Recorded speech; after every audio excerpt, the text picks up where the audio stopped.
Hello, thought I'd make another time-lapse video of sanding. I've decided to give this a go to help myself keep more of a personal log of this project.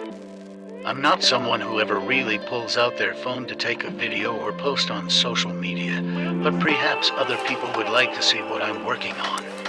I started this project in September 2022.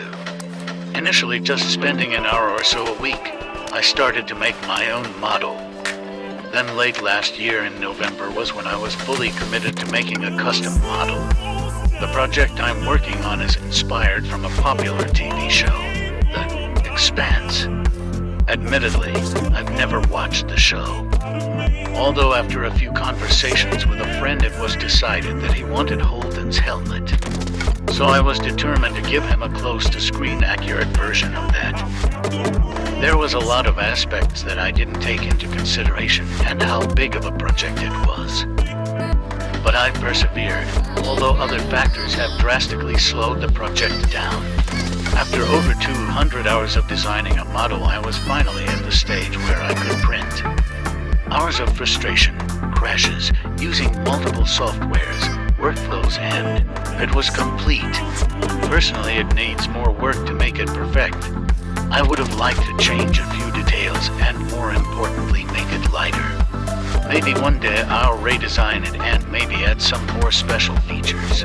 But until then, I'll complete this one. If you can't tell, I'm sanding, just sanding.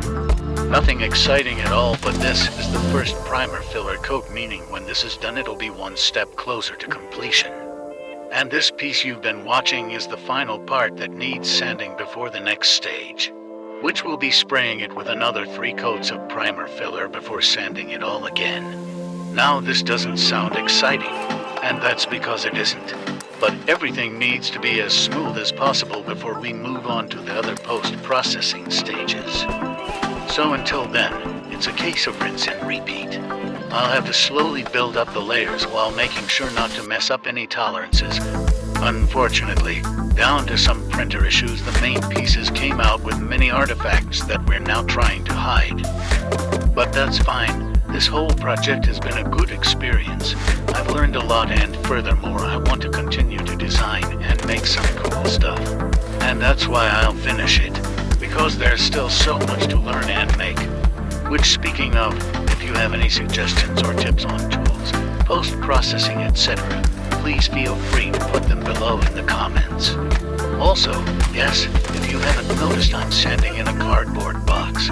Not exactly the best place to do it, but until I have a sufficient workplace, the box stays. Even though it does very little to contain the dust. However, I am currently wearing a filtered respirator, hence the voice. But seriously, do you like scary movies? If so, what's your all-time favorite?